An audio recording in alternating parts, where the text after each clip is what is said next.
Hi, my name is Cameron Carlson with AnimeLocation.tv. I'm here at Ohayocon 2020 with my good pal, Mr. Richard Horvitz. How are you, everyone? Great to be back in Ohio. So it's been a long time since we had the chance to see you. It was at Ohayocon 2014. How have you been since then? I've been well. Things have been good. My kids have been growing and going off to college and doing some fun work. And a lot of the shows that I did in the 90s are back now, so I'm happy. Yeah. Well, speaking about that, we finally got the Invader Zim movie, finally got released out on Netflix and everything like that. What's it like to jump back into Zim? You know, it was a lot of fun. I had some anxiety about whether I was going to sound the same after so many years. But once we all got into the studio, it was like we were there last week. So the chemistry was all still there, everything about it. It feels like a giant episode of Invader Zim, which is what we wanted to do. I've been hearing a lot of great reviews about it from the friends that have seen it.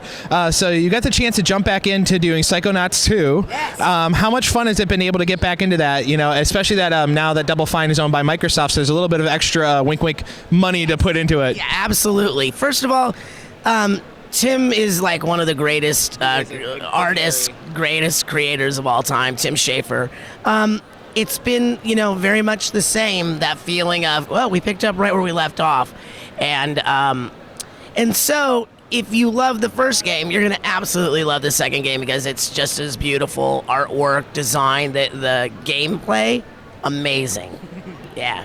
I say Alex was a big fan of it when he interviewed you last time. Yes. So going way back into the time machine, you worked on the great show Angry Beavers playing Daggett. How cool is it to work on that show knowing that it's been aimed at kids but also had a lot of deep adult humor mixed in there? Well, all of that was designed. You know, Mitch Schauer was another great creator that I got to work with on that one. And we did want to mix it up. We wanted it, but ultimately the mission we were on was to remind people of what it is like to be brothers. And so while they may be hurtling towards the sun, it all came back to being brothers. Yeah. And to this day, people come up to my tables at conventions and they say, "Oh my God, that was me. My brother was Norbert," or I was Norbert and my brother was Daggett. My dad loves this show. Mostly dads and their sons, and a lot of moms love it too. But that's really heartwarming. Yeah. Actually, it's the one show that taught me about beaver anatomy with the teeth. Yes. If you don't gnaw, they grow. They'll grow through your head. They'll grow through your brain. True story. So again, a great fun project you did was that you worked on the awesome pilot episode of Hell of a Boss, playing your demon, and on top of that you have Miss Erica Lindbeck as your co-host, on top of Baby Luna as well. What was it like working on that, and also get the chance to sing with her for the ending song? It was great. Erica's great. Viv Z Pop, who created it, Vivian, is amazing. I was like blissfully unaware of how huge she was on this thing called the internet, on something called YouTube. And the way that like skyrocketed in views, it was like 1 million in like 3 hours. Yeah. It was amazing. The musical portion of it is like my favorite thing in the world. Anyone who knows me knows that I'm a musical theater guy, so I love shows aimed that way. Yeah, I mean, I watched it several times myself over and over again because I'm like, okay, how many times can I point out Richard? And then, you know, because you play the little kid who screams at everybody. You play the main, you know, you play the, I don't know, yeah, you play Moxie. I couldn't remember his name when I was thinking about it. And then, you know, you're playing off the other gentleman who's the boss of the company. I think it was also the nurse. Yes, it was also the nurse. Yeah. You're like, we need blue water, stat. Yes. It's actually really funny. So, again, this is a really fun one. You got to finally join Dragon Ball under the Sony Funimation brand and Dragon Ball Super. What was it like finally being able to put your name in the infamous Dragon Ball franchise? Awesome.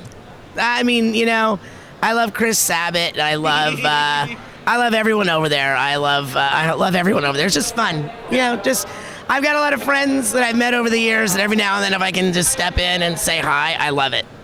Yeah, well, we're friends with Sabat, so he's always a great time. So, you know, you're a very talented actor, and you're very well recognized for your voice. It's very recognizable. What's it like when people are very shocked to know that it was you? When, like, you know, people were like, well, you know, I don't really know that Alpha 5 really was Richard until, like, you tell them, and then they're very shocked about that. Or, like, is there another role that they're very shocked to know that it was you? I think they're shocked more about Moxie's dialogue in Hell of a Boss because I dropped the F-bomb and everyone's like, oh my God, Zim said the F word. And it's like, yeah, have you ever been to my house? It's like, not that unusual. Yeah. Alrighty, and now, are there any upcoming projects you want fans to know about at this time that are not behind the pesky NDA wall? I got quite a few behind a pesky NDA wall. Of course, Psychonauts 2 is coming out. I'm about to start recording Destroy All Humans. They're revamping the original. It's a reboot, yeah. So it'll be the same game as the first one, but it'll be updated with some new playing levels and new levels. Yeah, so I'm excited about that. All right, now finishing things up, where can we follow you online? And then a message to all the wonderful fans who have been keeping up with you for about almost 20 plus years now? Oh, easily, yeah, probably actually 30 plus years at this point. Yes, if you want to follow me on Instagram, my Instagram is Richard Horvitz VO. Because I don't even know how this social media works. Richard Horvitz VO, that's HORVITZ. And if you're interested in like Skype classes for learning voiceover, you can drop an email on my website, which is richardhorvitz.com. That one I knew. And there's a link for classes. And what message would you like to give to all your fans? Oh, hey, thanks everyone for all the support over the years. Thank you for bringing Invader Zim back. Thank you for staying on this great ride with me and all my friends like Ricky Gurr Simons and Melissa Gaz Fawn and all the rest of the gang. Again, Richard, it's been wonderful talking with you. Thank you so much. Thank you. Goodbye, everyone.